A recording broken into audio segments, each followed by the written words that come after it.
કેશોદમાં Raghuvanshi cricket premium league tournament યોજવામાં આવી। Best bowler તરીકે ચેતન કારિયા જ્યારે બેસ્ટમેન તરીકે બ્રિજેશ વિઠલાણી રહ્યા હતા। કેશોદમાં આઈપીએલ ક્રિકેટ ટુર્નામેન્ટ મુજબ કેશોદમાં Raghuvanshi cricket premium league tournament યોજવામાં આવી હતી। કાર્યક્રમની શરૂઆત ધારાસભ્ય દેવાભાઈ માલમ, નગરપાલિકાના પ્રમુખ મેહુલભાઈ ગોંડલિયા, પ્રવીણભાઈ પાલારા, ડીવાયએસપી બિપિનચંદ્ર ઠક્કર તેમજ ડોક્ટર સ્નેહલ તના વગેરે દ્વારા દીપ પ્રાગટ્ય કરીને કરવામાં આવી હતી। ડીવાયએસપી દ્વારા બેટિંગ કરી ટુર્નામેન્ટ સ્ટાર્ટઅપ કરાવેલ છે। આ ટુર્નામેન્ટ સૌપ્રથમ 100 જેટલા ખેલાડીઓનું ઓક્શન કરવામાં આવેલું, જેમાંથી 60 ખેલાડીઓ ખરીદેલા હોય હતા, જેમાંથી 6 ટીમ બનાવવામાં આવી હતી। કેશોદના ટાઇન અને ખુશ 11 તેમજ ખુશી 11 તેમજ દ્વારકાધીશ 11 તેમજ આકાશ 11 હોમ બ્લડ ડોનેશ ટીમો દ્વારા 6 લીગ મેચ તથા એક ફાઇનલ મેચ રમવામાં આવી હતી। 2 દિવસ રમાયેલી રાત્રિ ટુર્નામેન્ટમાં ફાઇનલ મેચ કેશોદના ટાઇટન અને ખુશ 11 વચ્ચે રમાઈ હતી, જેમાં વિજેતા કેશોદ ટાઇટન થઈ હતી, જ્યારે રનઅપ તરીકે ખુશ 11 રહી હતી। સમગ્ર ટુર્નામેન્ટમાં બેસ્ટ બોલર ચેતન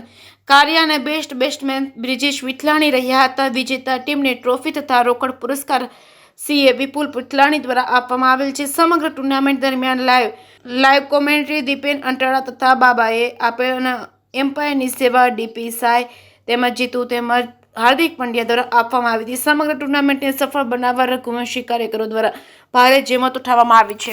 જેકે સિંહ ગુજરાતી સાથે રાજુ પંડ્યા, કેશોદ। જય જલારામ।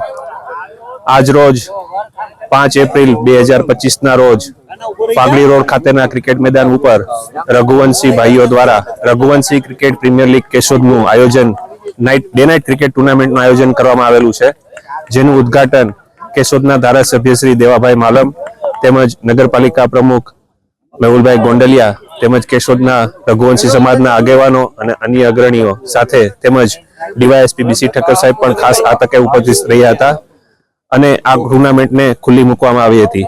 આજનો પ્રથમ મેચ છે એ કેશોદ ટાઇટન અને દ્વારકાધીશ 11 વચ્ચે રમવામાં આવ્યો છે અને અત્યારે ચાલુ જ છે। આ ટુર્નામેન્ટની અંદર કુલ 6 ટીમો ભાગ લઈ રહી છે અને દરેક ટીમોની અંદર ખેલાડીઓની પસંદગી આઈપીએલના ઓક્શન સ્વરૂપે કરવામાં આવેલી છે। આવતીકાલે આ ટુર્નામેન્ટનો ફાઇનલ રમવામાં આવશે, તો આ તકે તમામ રઘુવંશીઓને અપીલ છે કે ખેલાડીઓનું પ્રોત્સાહન વધારવા માટે મોટી સંખ્યામાં ઉપસ્થિત રહે અને આપણા રઘુવંશીઓની એકતા જળવાઈ રહી અને આપણે બધા હળીમળીને આ ટુર્નામેન્ટનો આનંદ લઈએ તે માટે બધા ખેલાડીઓને પ્રોત્સાહન આપવા માટે હાજર રહી। રમશે રઘુવંશી, જીતશે રઘુવંશી। જય જલારામ, જય રઘુવંશ।